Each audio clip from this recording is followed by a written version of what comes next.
Welcome back to the Gardening with Joy and Holly radio show. When we have pests in the garden, in our homes, we want to get rid of them right away. But it's even better if we can prevent the problem before it even exists. And with carpenter bees, Rescue has the product that can prevent them from doing damage before they do the damage. Yeah, so carpenter bees bore holes and tunnels into wood to lay eggs and care for larvae. The holes and tunnels in the wood invite mold and rot into homes, decks, fences, and other wood structures. So spring is the best time to catch the carpenter bees before they mate. So chapstick, you can put that, use it throughout the summer and early fall to also control the carpenter bees. Rescue makes a carpenter bee trapstick that is simple to use and pesticide free.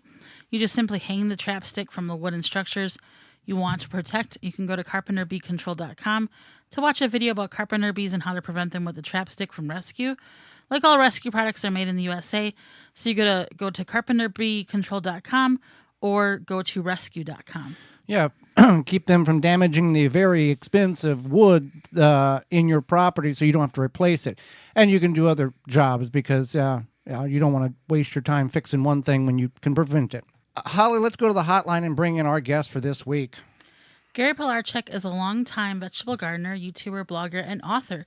He enjoys teaching others how to grow vegetables with helpful and straight-to-the-point information. His book, The Modern Homestead Garden, Growing Self-Sufficiency in Any Size Backyard, is the name of his book. Welcome to the program, Gary. Thanks for having me. Glad to be here. Well, we are happy that you've taken time out of your busy day to not only enlighten Holly and myself, but all of our listeners. And we'll just get right into it. You like growing all types of vegetables, but especially tomatoes for sure. What are some of your favorite tomato growing tips? Well, over the years, I changed some. These probably aren't the two most exciting tips, but regardless of what you like to put in the ground, organic fertilizers or, things to help them grow, I found that consistent moisture is the key to growing healthy, large, kind of vigorous tomatoes. And when I say that, it's not just kind of giving the deep root watering. A lot of people don't realize that tomatoes send out masses of surface roots. And if you're not watering regularly, those surface roots suffer and the plant suffers. It just doesn't get as big as it should be. So what I really recommend is watering more than you think, watering even if it rains, and keep that top 4 to 6 inches of the soil moist and mulch on top of that. Just keep the water in there. It really, really makes a difference over the summer. Okay, great. That's a really helpful tip. It makes a lot of sense. Now, would you recommend an irrigation system or manual or a little bit of both? A little bit of both. If your garden gets kind of big, it can be a little bit hard sometimes to do a whole irrigation system for various reasons. I live on the East Coast, so we do get a lot of rain. If I was on the West Coast, I definitely want an irrigation system. Optimally, if you can get a kind of regular drip going with a drip system, that would be perfect, but not everybody can do that. I agree. Now, many people don't realize you can use vinegar as a weed killer.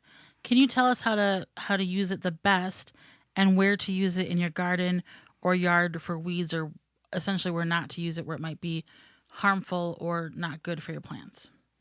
Yeah, so vinegar is a great organic solution. And what it does is, because it's an acid, it will, kill the leaves, just because the higher pH or the lower pH, the higher acidity will damage the plants.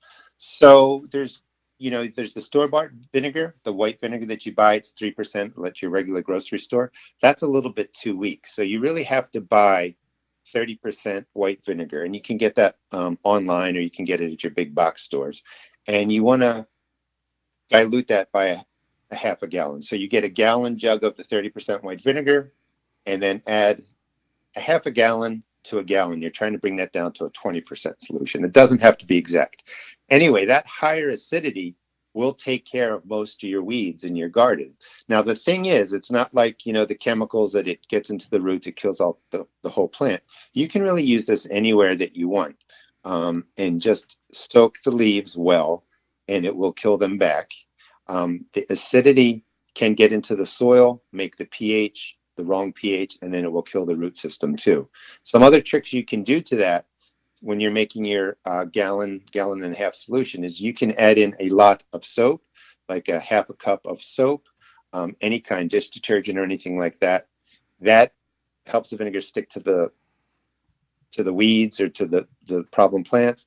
Also puts the soap into the soil, and that can, you know, kill them much more quickly. You will probably have to do this twice because it's, you know, not a root killer, it's a surface killer. But it's really, really effective. I use it to control clover all over the edges of my property. I'll spot spray in my garden. You don't want to contact the leaves of your crops because it will burn that. But it's effective, and it does the trick. Well, and it's much more of a peace of mind as well, knowing that you're not spraying some chemical that is potentially going to get into the food that you're eating as well. Right, right. If it drifts in or damages the crops or you ingest it or anything like that. And the other thing too is because it's vinegar, you can spray it like around your raised beds. And, you know, if you're really soaking it, people might be concerned, well, I'm putting too much acidity into the soil. Well, a couple of days later, after spot treating and killing off the weeds, you can just throw, you know, a handful of garden lime right where you were spraying, and the lime will neutralize the vinegar. So you're not even really damaging the soil permanently or anything like that with the higher acidity. Do you know if it works on Creeping Charlie? Now, is creeping Charlie, is that like crabgrass? I get It's that like question a lot. it's kind of similar to clover, but it's part of the mint family, and it has the when the roots grow, it's like a web of roots underneath the soil. So Yeah. so you may pull up some, but there's still a whole undergrowth. So it probably is not as effective to get into the roots, um, just as vinegar. But you can also read, like, you can do the white vinegar, the 30% diluted down. You can add in soap, but then you can also, sometimes you'll read online that you can put salt into there. People put in a cup of salt. And I don't recommend that because when you put in sodium chloride or table salt, you spray your soil, you're not going to be able to grow anything there. But you can substitute that with Epsom salt, because that's magnesium and sulfur. And over time, the rainwater and stuff will kind of wash that out, and you'll be left with magnesium sulfur. Anyway, that greater concentration of the magnesium sulfate, the Epsom salt, can get to the roots of something like that and kill it off. But it's a difficult weed. People ask me about crabgrass and wiregrass. This is more killing the surface growth and maybe the top half inch of the root system. But if it's a really kind of vigorous root system, it's hard to treat this way. That's very helpful. Now your book is the modern homestead garden, growing self sufficiency in any size backyard. Can you Mhm. give us a unique tip from it, or why our listeners should check it out? So I think overall, I wrote the book as trying to help the new gardener or relatively new gardeners take on a different perspective in that you that you don't need a book to tell you what to do exactly. So what I try and do is encourage people, you know, based on science and the needs of the plants, but encourage people to really keep a journal, get their hands dirty, plant. You know, you can plant a pepper 1 foot apart, 2 feet apart. You can put two in the same planting hole. So I give people a lot of options of how they can plant and grow different vegetables in different ways, with none of them, you know, being exactly right, because there's 1,000 ways to have a garden. And what I hope is the gardener, as the reader reads this, they become more confident in going out and not feeling like they have to rely on something to tell them exactly what to do, how much fertilizer, distance of seeding, distance of transplants, and all that. So as a person reads through it, they learn a lot of technical information, but I hope to kind of bestow upon them the confidence to just go out and grow. That's great. So we are talking with Gary Pilarchik. He's a longtime vegetable gardener, author, and his book is The Modern Homestead Garden, Growing Self-Sufficiency in Any Size. Now, many people use neem oil for many uses in their garden, for pest control often. What are your favorite ways to use neem oil? And not all neem oil is the same. How do you choose what is the true neem oil? Sure. Well, let's go with buying the right neem oil. So when you're buying neem oil, you want to buy cold pressed neem oil. That's all the components, all the natural components are in there. Nothing is taken out, and it's called 100% cold pressed neem oil, and you can buy that in different places. That has the components, and one of the components is called azadirachtin. which is a compound that when you spray it onto your vegetables, this is also organic, but when you spray it onto your vegetables, like your kales, uh, cabbage leaves, and stuff like that, it coats the leaf. And when you get the green cabbage worm or chewing caterpillars come, they chew that compound, the azadirachtin, will kill off the chewing caterpillars in 2 or 3 days. And that's how it's most effective. For any kind of worm that chews your leaves, regular spraying every 7 to 14 days with the neem oil really, really controls them. Like a lot of people, you see that white butterfly fly around. It lays the eggs of the green cabbage worm or cabbage looper, and neem oil is a great way to control that.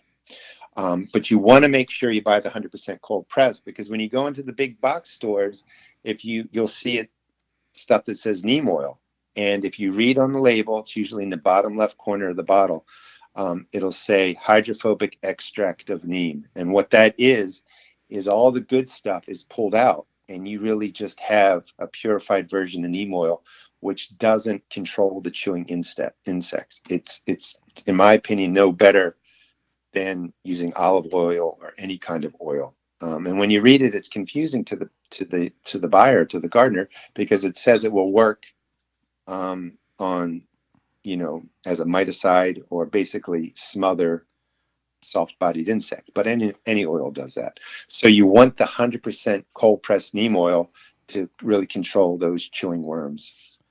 Well, you're a modern homesteader. Many people think that homesteading, you have to have a lot of land, root cellar, canning, you grow everything you eat, but that's not always the case now. What is modern homesteading?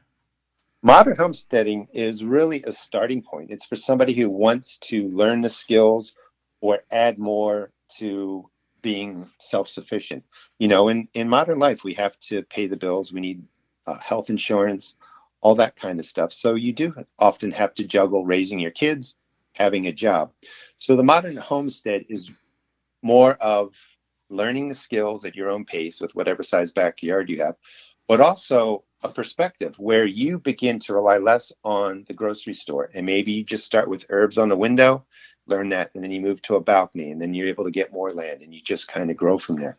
But it's really taking your home and whatever space you have and using what you have available to help just be more self-sufficient within your food supply. So you don't have to go to the grocery store every time. Maybe you cut back on the grocery store visit 10% or 20%.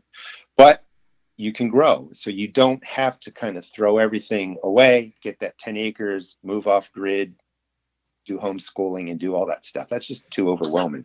It's just a good way to start and then see where life takes you in 5 years or 10 years. Yeah, I definitely agree. You have to start somewhere and start within what you can. So, how can people find out more about you and your information in your book?